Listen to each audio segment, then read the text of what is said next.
नमस्कार दोस्तों, स्वागत है आप सभी का एक और नई दिलचस्प और रोमांचक कहानी में। आज हम लेकर आए हैं डार्क रोज। ये सिर्फ एक कहानी नहीं, एक ऐसा सफर है जो आपको सोचने पर मजबूर कर देगा, महसूस कराएगा वो हर जज्बा जो शब्दों में बयां नहीं होता। तो प्लीज वीडियो को अंत तक जरूर देखें, क्योंकि अंत में छुपा है वो मोड़ जिसे आप कभी भूल नहीं पाएंगे। चलिए शुरू करते हैं डार्क रोज, सिर्फ आपके अपने चैनल पर। एपिसोड 57, धड़कनों की आवाज। रात गहराई थी, पर हवाओं में कुछ बदल रहा था। वीर अपने कमरे में था, पर उसकी नींद को अब भी अरण्या की आंखों में बसी वो थकी सी शांति परेशान कर रही थी। उसकी बातों का हर शब्द जैसे वीर के भीतर कहीं गूंज रहा था। शिकायतें सुनने वाला कोई नहीं था, साथ देने वाले अक्सर बीच रास्ते में छोड़ जाते हैं। वीर उठकर खिड़की के पास गया। बाहर आंगन में धूप की हल्की रेखाएं पड़ने लगी थीं, लेकिन वहां एक परछाई पहले से मौजूद थी, अरण्या। वो एक पीतल के पात्र में जल भर रही थी। उसकी हर हरकत में एक साध्वी सी गरिमा थी और एक दुख जो अब तक किसी को नहीं बताया गया था। वीर ने खुद को रोक नहीं पाया। वो चुपचाप उसके पास जा खड़ा हुआ। आप कब से जाग गईं? उसने धीमे से पूछा। सूरज से पहले उठ जाऊं तो अच्छा लगता है, अरण्या ने हल्की मुस्कान के साथ कहा। पर नींद जरूरी होती है। वीर की आवाज में चिंता थी। नींद उन्हें आती है जो सुकून में हो, अरण्या ने कहा। मेरे हिस्से में सिर्फ जागते लम्हे आए हैं।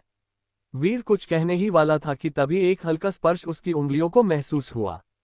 अरण्या का हाथ, जो जल से भरे पात्र को संतुलित कर रहा था, वीर के हाथ से टकरा गया।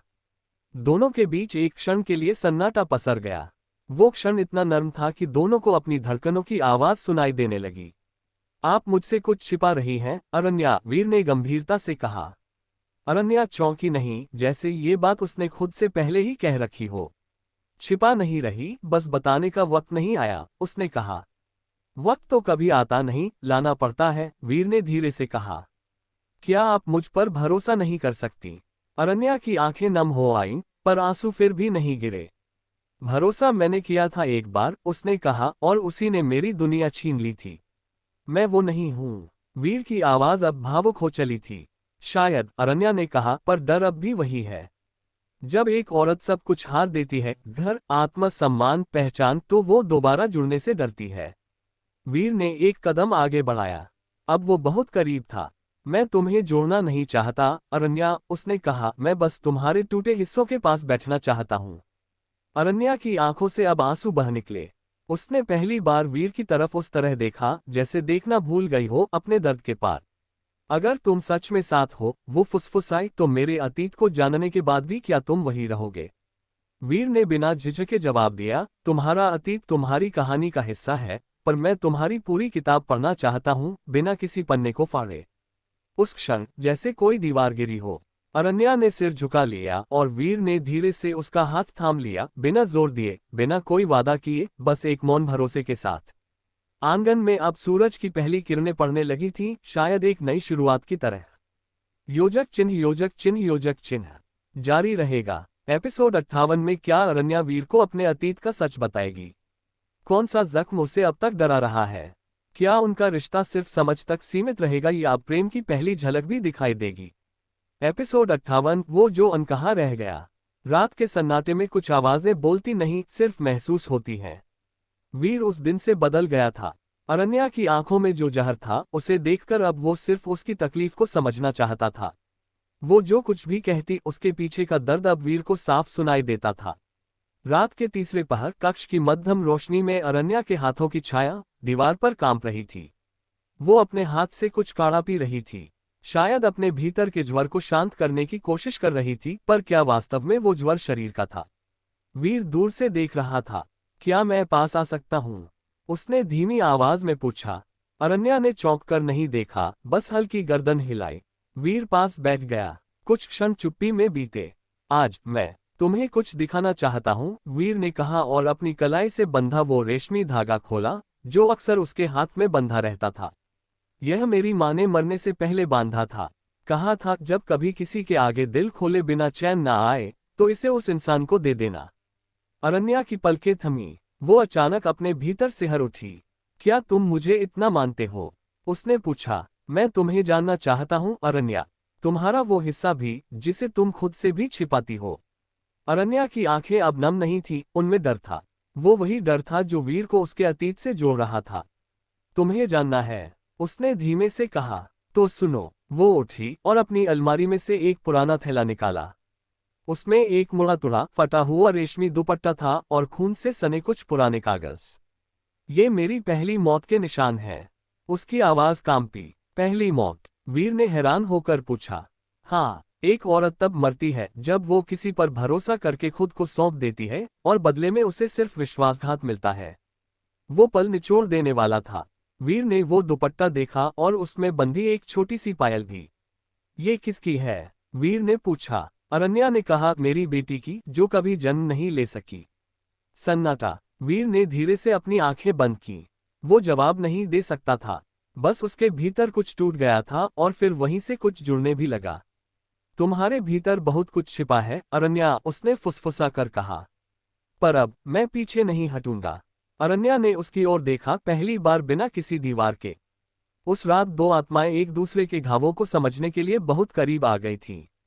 कुछ कहा नहीं गया पर बहुत कुछ समझ लिया गया। योजक चिन्ह, योजक चिन्ह, योजक चिन्ह।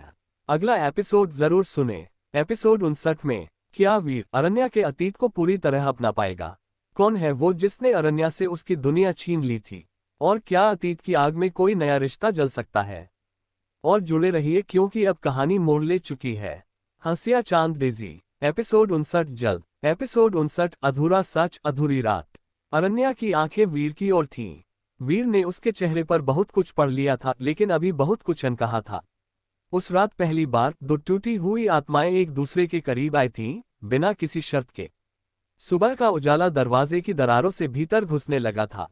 हल्की पीली रोशनी ने उस कमरे को छू लिया जिसमें वीर जमीन पर और अरण्या अपनी जगह पर बैठी थी, मगर दोनों की सांसें एक लय में चल रही थीं। अरण्या धीरे से उठी और खिड़की के पास जा खड़ी हुई। बाहर कोहरा पसरा था, जैसे बीती रात की परछाई अब भी हवाओं में तैर रही हो। मैंने तुमसे जो कहा वो पूरा सच नहीं था, उसने धीमे से कहा। वीर ने उसकी ओर देखा। चुपचाप। जिस रात मेरी दुनिया उजड़ी थी, सिर्फ मैं नहीं थी वहां। उसने खिड़की से नजर हटाकर वीर की ओर देखा। वहां एक और व्यक्ति था जिसने सब देखा लेकिन कुछ नहीं किया। वीर की आंखें सख्त हो गईं। कौन था वो? उसने पूछा। अरण्या का चेहरा थरथरा गया पर उसने खुद को थाम लिया।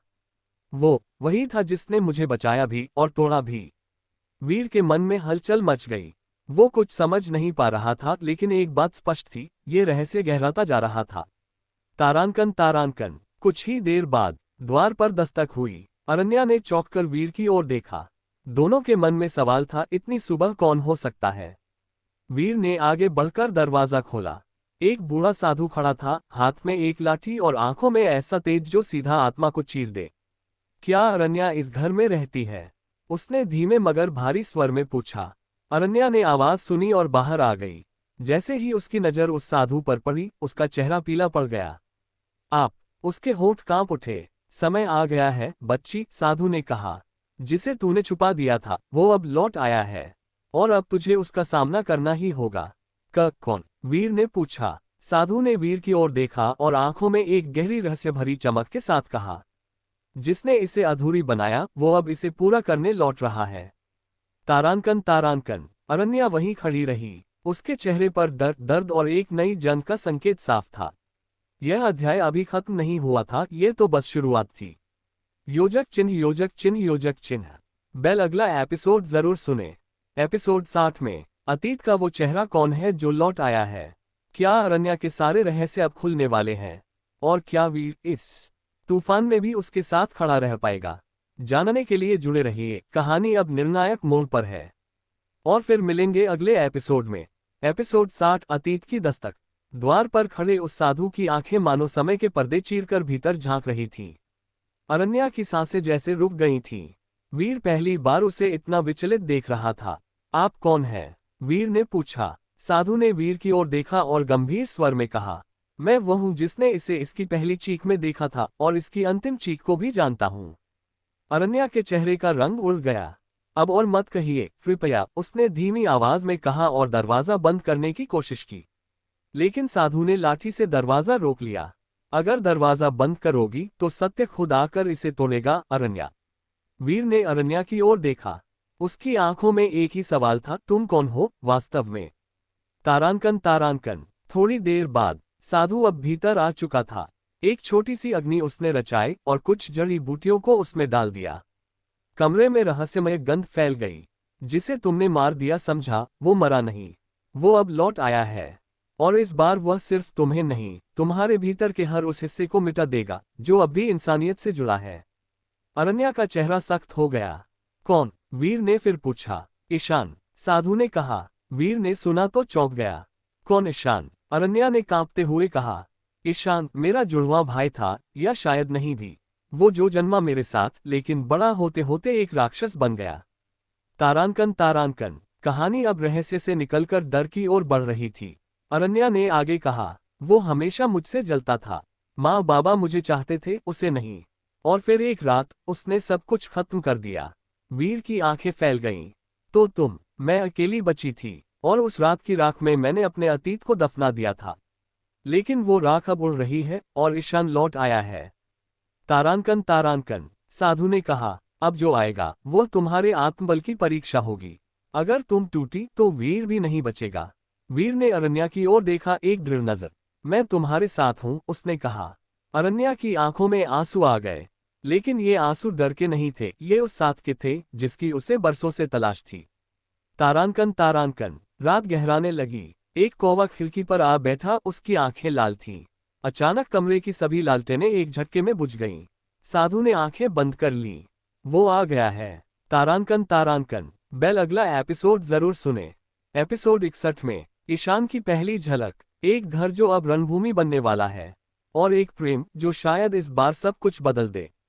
कहानी अब वहां जा रही है जहां से लौटना मुश्किल है। बने रहिए।